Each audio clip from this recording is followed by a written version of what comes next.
একদম আমি সৌমেন্দ্রবাবুর থেকে একদম সংক্ষিপ্ত জাস্ট এই জায়গায় রিপ্লাইটা নেব, কারণ তারপর বিরতিতে আমাকে যেতে হবে। সৌমেন্দ্রবাবু কি বলবেন, মানে আটকাবো কি করে এগুলো, আগামী দিনে কি আটকানো যাবে আদেও? আমি প্রথমেই বলি যে মুকুন্দপুরের পেছনে গুলশান কলোনি, ওটা হয়ে গেল রেসিডেন্সিয়াল জোন, আর আনন্দপুরের পেছনে আরবানার পেছনে নাজিরাবাদ, এটা হয়ে গেল ইন্ডাস্ট্রিয়াল জোন। এটা টোটালটাই মানে ভায়োলেশন হলো। কিন্তু আটকাবেন কি করে? আটকাতে গেলে যাদের দায়িত্ব আছে পরিবেশ দপ্তরে তাদেরকে দেওয়া উচিত। আপনাদের উচিত জার্নালিস্টরা West Bengal pollution control board এবং ইস্ট কলকাতা ওয়েটল্যান্ড ম্যানেজমেন্ট অথরিটিকে গিয়ে তাদের জবাবটা চাক। এই দুজন লোকই সরাসরি বলতে পারবে কেন আটকানো হয়নি এবং আটকাবে, ফিউচারে আটকাবে কি করে। কিন্তু আমি যেটা বলতে চাই সেটা হচ্ছে যে এইটার জন্য যেমন জীববৈচিত্র্য আমাদের নষ্ট হলো, সেরকম আমাদের কলকাতা যদি অতিবৃষ্টির কারণে ডুবে যায়, কেউ কলকাতাকে বাঁচাতে পারবে না। কলকাতার বায়ু দূষণ, জল দূষণ সব কিন্তু এটার জন্য হচ্ছে, এবং কলকাতা গুরুত্ব রাখে একেবারে। সৌমেন্দ্রবাবু আপনি যেটা বললেন, আমি ধন্যবাদ জানাই আপনাকে, আপনি এতক্ষণ সময় দিয়েছেন আমাদের সঙ্গে, এতক্ষণ ছিলেন, অসংখ্য ধন্যবাদ সৌমেন্দ্রমোহন ঘোষকে। এবং খুব স্বাভাবিক, মানে এর পরবর্তীতে কি দায়িত্ববোধ যাদের রয়েছে তারা কিভাবে সেটাকে অ্যাপ্লাই করবেন, কিভাবে এগোবেন, সেটার দিকে আমাদেরও নজর রয়েছে, কঠোর নজর থাকবে ডেফিনেটলি। একটা বিরতি নিই, বিরতির পর দাঁড়িয়ে যে প্রান্তে ফিরতে হবে আমাদের, মমতা বন্দ্যোপাধ্যায়, এসআইআর, অখিলেশ যাদব, সিঙ্গুর, অনেক বড় বড় ইভেন্ট আগামীকাল, গুরুত্ব রাখে। তাই আগামীকাল দিল্লি যেতে পারেন মুখ্যমন্ত্রী মমতা বন্দ্যোপাধ্যায়। তার আগে খুব গুরুত্ব রাখছে, কারণ নবান্নে প্রধানমন্ত্রী নরেন্দ্র মোদী তার পাল্টা সভা সেখানে করবেন মুখ্যমন্ত্রী মমতা বন্দ্যোপাধ্যায়। তারপর সিঙ্গুর থেকে তিনি দিল্লি চলে যাবেন। কিন্তু এরই মাঝে অখিলেশ যাদব আসলেন নবান্নে, বৈঠক সারলেন, সেখান থেকে দাঁড়িয়ে গুরুত্বপূর্ণ বার্তা তিনি দিলেন মমতা বন্দ্যোপাধ্যায়ের পাশে থেকে। এসআইআর আবহে আবার বিশেষ পর্যবেক্ষণ দিল এদিকে সুপ্রিম কোর্ট। তবে নজর রাখতে হবে আজ অখিলেশ যাদবের বার্তার দিকে। গুরুত্ব রাখছে ডিজিটাল ডাকাইতি। ইডি, সিবিআই নাম করেননি, কিন্তু কেন্দ্রীয় এজেন্সির বিরুদ্ধে সরব হয়ে একেবারে সুর চড়িয়ে দিলেন তিনি। কি কি বললেন অখিলেশ যাদব, শুনুন। पूरे देश में अगर भारतीय जनता पार्टी से कोई मुकाबला कर रहा है तो यहाँ की मुख्यमंत्री आदरणीय ममता बनर्जी जी मुकाबला कर रहे हैं, और यही मुकाबला करने से भारतीय जनता पार्टी से मुकाबला किया जा सकता है। जितना तकलीफ परेशानी ये चुनाव को लेकर के दे सकते थे, और एसआईआर सच्चाई जो एसआईआर की ये है, बिहार के लिए एसआईआर आया कि नहीं आया वो अलग बात थी, लेकिन एसआईआर जो लेकर के आए हैं ये लोग, ये लाए हैं आपके स्टेट वेस्ट बंगाल के लिए।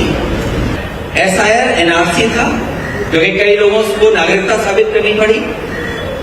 अभी तक तो हम वोट चोरी की बात कर रहे थे, लेकिन मैं बधाई देना चाहता हूं दीदी को कि जिन्होंने डिजिटल डकैती को बचा लिया।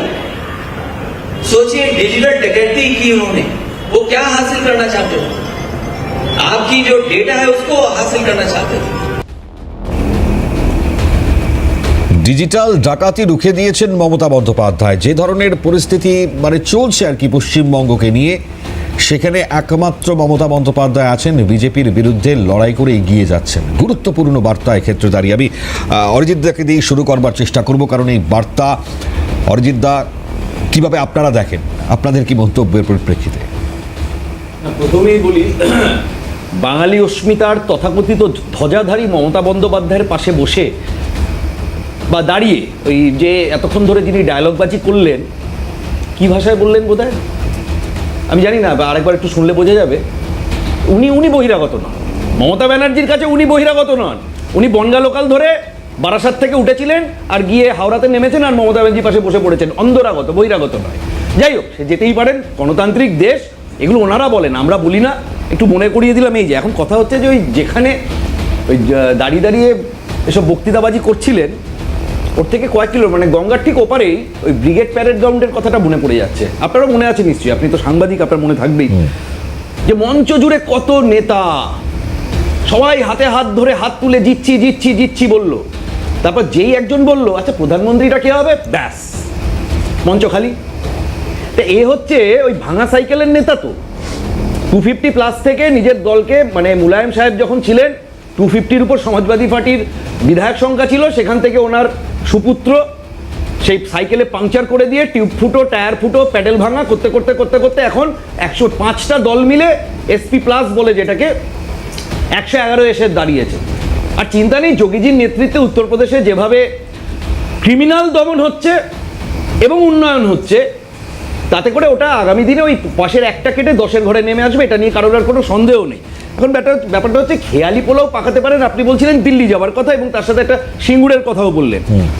আমি জানি না যে নির্লজ্জতার কোন লেভেলে গেলে তারপরেও মমতা ব্যানার্জির মতো ব্যক্তিত্ব সিঙ্গুরের মাটিতে পা রাখার কথা ভাবেন। কারণ যে সিঙ্গুর পশ্চিমবঙ্গের গর্ব হতে পারত, যে সিঙ্গুর নিয়ে রতন টাটার মতো ব্যক্তিত্ব বলেছেন যে মমতা ব্যানার্জি আমার মাথায় রিভলভারটা শুধু ঠেকাননি, ট্রিগারটাও টেনে দিয়েছেন, সেই সিঙ্গুরের মাটিতে মমতা ব্যানার্জি যাচ্ছেন। কিন্তু প্রধানমন্ত্রীর যে বার্তা শোনার অপেক্ষা করেছিলেন কেউ পাননি সিঙ্গুর থেকে, এই টাটার ইন্ডাস্ট্রি নিয়ে। এটাও আক্ষেপ আর কি সেখানকার কৃষকরা করেছে। হ্যাঁ, এটা তৃণমূলের কিছু নেতার কুম্ভীরাশ্রু। আসলে ওনারা তো এ যাবৎকাল পর্যন্ত ওখানে সর্ষে ফুলের চাষও করতে পারেননি, হঠাৎ করে এই একটা ন্যারেটিভ ছড়াবার চেষ্টা করেছিলেন। কিন্তু যারা সুস্থ বুদ্ধির মানুষ তারা জানেন নরেন্দ্র মোদীজি ভারতবর্ষের প্রধানমন্ত্রী, তিনি কোনো প্রাইভেট কোম্পানির মুখপাত্র নন।